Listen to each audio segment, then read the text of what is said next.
Who here thinks they have a bad memory? Most of the room. Okay. Who thinks they have a good memory? One person, two and a half, three people. Okay. So if I was to ask you, who thinks they could remember this number? Does anyone think they can remember all 40 digits of the number? Anyone? So if I was to say to you, this number behind me, and I can't see because the computer is over there, so actually let me stand here so you can be sure I'm not looking at the computer. So this number behind me is 9201 98 25 47 38 47 50 93 77 54 19 15 24 30 96 sorry 96 07 92 7152. Now you might be thinking, how the hell did you do that? It's not actually that difficult. And I'm going to show you some techniques as to how you can find it quite easy to remember all kinds of stuff, not just big numbers, but all kinds of things. So, there's something known as mnemonics. Is anyone familiar with mnemonics? Yeah. Sort of, kind of. Yeah. Sort of, okay. And for those of you maybe not familiar with mnemonics, a dictionary definition says this. A system such as a pattern of letters, ideas or associations which assists in remembering something. So it's aiding or designed to aid the memory. So essentially what it is, it's taking something very small that enables you to remember a large chunk of information. And that can often be done with acronyms or rhymes and poems and so on.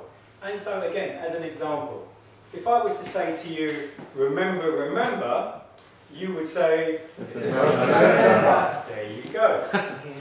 And this is a common rhyme that most people have just been proved knows. Or if I was to say, in 1492, Columbus sailed the ocean blue. And there's many other things like this. So, or Richard of York gained battle in vain. Who knows what that is? Red, yellow, green, Colours of the rainbow. And these are common mnemonics that we've used throughout our life. We're often taught these in school and we don't even realise that they are mnemonics, especially if you're not familiar with that term. It's something that we're taught to enable us to remember something that might be quite complicated if we just try to remember the actual facts. But by using a mnemonic, it makes it much easier. And so, for example, what I'm going to show you now is this. Does this mean anything to anybody? Alex? There you go. So it was my very educated mother just serves us noodles. So my very educated mother just serves us noodles. Now my 7-year-old daughter, I taught her this a few weeks ago, and she now knows it off by heart. So when I say, Bonnie, what's the order of the planets? She goes, my very educated mother just serves us noodles. And to reinforce it, that's the acrostic, and there you go, the order of the planets in order from the sun. So there's all sorts of different tools that, whether it could be acronyms or acrostics or rhymes or poems and many other things that can enable you to remember all sorts of information. So acronyms. So we all probably know what VPE means. Well, all the members should know what VPE means. Is there any member that doesn't know what VPE means? It's the Vice President of Education, as Elsa will tell you. Or do you know what this one is? There you go, Arsenal Football Club. Being an Arsenal fan, do you know what this one is? British Telecom. It's ABT. You can answer ABT. It's anyone but Trump. Now there's three processes we use to actually remember something. So the first one is the encoding, how we form the memories in the first place. The second one is storage, how we retain the memories. And the third one is retrieval, how we actually recall whatever information it is that we put in. So let's go through them. So the first one, encoding. And the most important thing we can do is actually focus on the subject. And this is where most people go wrong. Especially, many of you probably say you're terrible at remembering names. Would that be right? How many people think they're really bad at remembering names? The truth of it is you're probably not bad at remembering names, but what you're bad at is focusing on when someone actually tells you the name and you're thinking about what you're going to say, or you're thinking about their hairstyle, or you see someone in the distance, or you're thinking about what you're going to have for dinner tonight, and you're not actually concentrating on the name that's being told. If you actually focus and just listen to the name that was said, and then maybe repeated it after a few seconds, so you introduce the Bill, you say, oh, it's nice to meet you, Bill. And then as you're listening and you reinforce the name in your head, you're far more likely to remember it. But most of us, and me included, when we're introduced to someone, we don't actually hear the name. And if you don't hear the name in the first place, there's no way you're going to remember it. So if I was to ask you which is easier to remember, a cat or words such as psychology, which do you think is more easy to remember? Cat. Because a cat is a tangible object. It's something that you can visualise easy, and our minds like tangible objects. We like things that we can visualise. Psychology, it's an abstract concept. You can't really, it's hard to visualise a concept like a word like psychology. So it's much easier for us to remember things like this. Now, again, with encoding, and there's many different ways of encoding. So I've just talked about visual things, and then there's auditory things. You know, it could be music, or someone tells you something, and there's many other auditory encoding. Semantic is when you go really drill down into detail about something specific. Contextual is where you remember where you were when you heard that piece of information. Primary senses, touch, taste, smell, are all very important in helping you to remember things and to really take information in. But the most important thing is concentration. Because if you don't concentrate on whatever it is, whether it be someone's name or a school lecture or a workshop or whatever it might be, if you don't concentrate, it's a waste of time, you don't remember anything. So the concentration is the most important aspect. Storage, how do we go about storage? Well, there's three main ways. We have our sensory memory, is where it's kind of perception and we instantly make a judgment about something. And it's automatic. The second one is short-term memory, and we tend to, on average, we'll remember about 5 to 9 items for around about 20 to 30 seconds, and then it kind of goes. You know, we remember a phone number for 20, 30 seconds, but most people won't remember it like 3 hours later, unless you really focus on trying to remember it. And then long-term, which is infinite. If you choose to really focus on something, you can remember all sorts of information for as long as you live, if you really concentrate. Now, have you ever had that feeling where you're trying to remember something and it's on the tip of your tongue, but it just won't come? The reality is that you probably didn't encode it thoroughly in the first place, even though you feel that you did. If you did, you'd be able to recall it. Often it's a case of we didn't really put it in there in the first place, and that's why we're struggling to remember it. So, retrieval. So there's three methods of retrieval. Recency is the easiest one. You know, something that we just learned maybe, or something that we encountered yesterday, a workshop we just sat through. It's much easier to, with the whole recency thing. Frequency, again, it's something that you encounter on a regular basis, maybe something that you're really keen on, you hear a lot. So again, it makes it much easier to remember something that's frequent. And then you have to be interested, because if you've no interest, it's going to be very difficult to remember if you're not really interested in the subject in the first place. I was hoping Richard would be here, because school, you know, when we're at school, if we're not interested in the subject, you don't really remember it because you don't really care, and so you don't really listen in the first place. So let me do another little demonstration. I showed you the number thing before. So if I can get an assistant, Chris, you can help me out. So I've got a pack of cards here. Now who thinks they can remember the order of a random shuffle pack of cards? Can anyone do that? I'm going to show you it's not as difficult as you may think. So, Chris, if you could go through each card and show everyone what the top card is, but I'll stand over here. So the first card is the Ace of Spades, followed by the King of Spades, followed by the Eight of Hearts, followed by the Eight of Spades,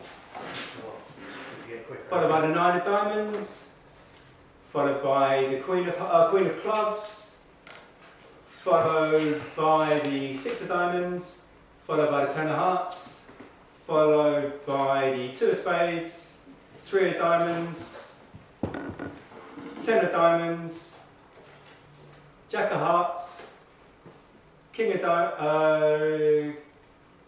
diamonds, Ace of diamonds, 5 of spades, 6 of spades, 6 of spades, 5 of clubs, 2 of diamonds, 5 of diamonds, 7 of diamonds, 10 of clubs, 3 of hearts, Jack of diamonds, 9 of hearts, King of hearts, 7 of hearts, 3 of clubs,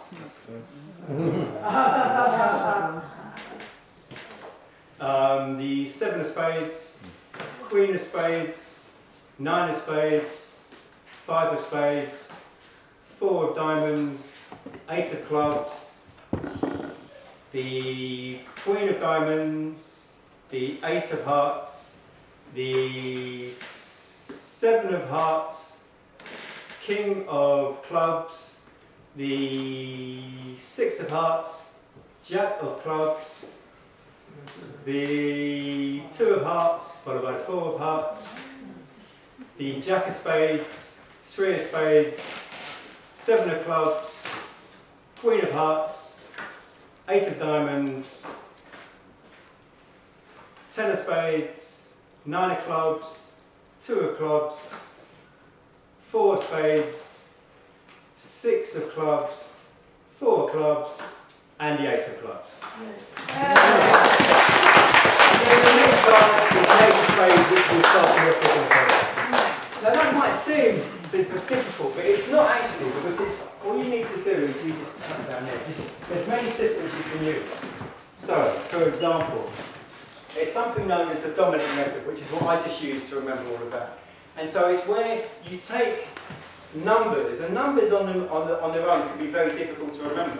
But if you take the numbers and make them into a word pattern, it makes it much easier. So in this case, so for the number 0, I use the letter O. For the number 1 is A, 2, B, and so on. The only exception comes 6. I use S, or I mean, the guy that came up with this method is a guy called Dominic O'Brien, who's a former world memory champion 8 times. And this is a system that he devised. So for 6 we use S instead of F because there's more words that begin with S, and also 6 and S have the same sound. And then the same thing for 9 and N. 9 and N have the same sound, and there's more words that begin with N. And that might not make a lot of sense, so I'll try and make that a bit clearer. So, for example, for me, if I'm trying to remember the number 13, I think of AC. So for every number between 00 and 99, I have a character in my head. So for 13, it's Al Capone, because 1 is A, and 3 is C. So AC, so Al Capone. Okay, let's get another number.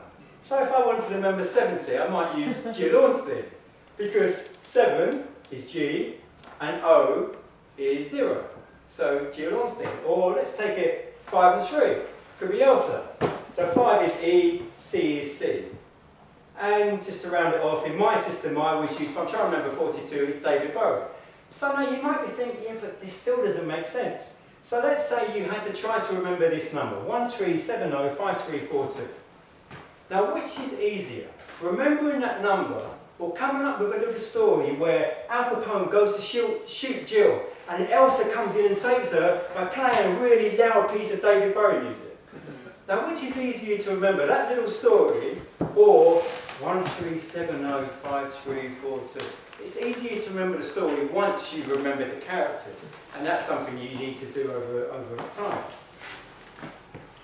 Now, there's other things there's some numbers that you don't need to remember the system. There's some numbers you just automatically remember.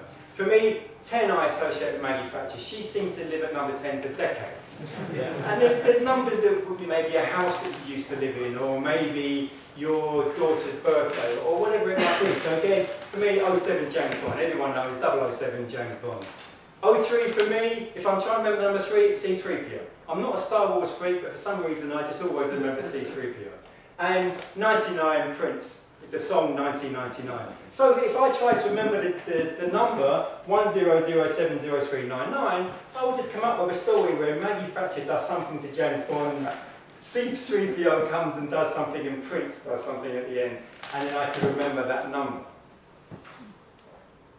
Now, if this has all been a bit, you're not too sure about the numbers, or forget the numbers, just concentrate on para.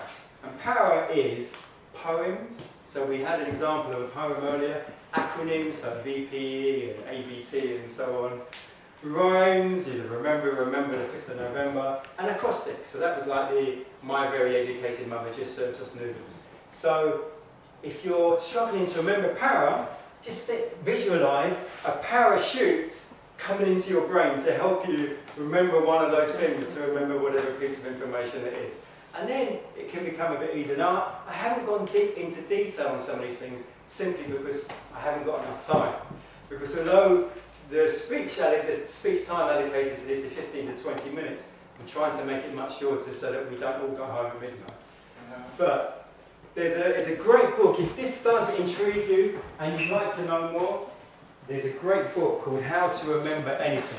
It's a guy called Mark Shannon. He's a former world memory champion. I actually had a meeting with this guy. He lives in London. I had a meeting with this guy a couple of months ago, and he helped me with a few techniques because this is something I have a real fascination on. It's a great book if this does intrigue you at all. And I'll just leave you with a kind of summary. So, I mean, if you or your kids or your grandkids, you want to learn a language maybe, or new words, or math formulas, or you want to commit something to memory like a complicated to-do list, then all you've got to do is just think of some rhythms and rhymes. And if you'd like me to maybe help you with some of this, teach you some of this stuff, just come and have a chat with me afterwards, and maybe I can kind of help you make some of that a bit clearer, because I realise I've kind of rushed through some of this and I can see some people like kind of, what the hell is he talking about? So that's all from me. Hope it's been enjoyable.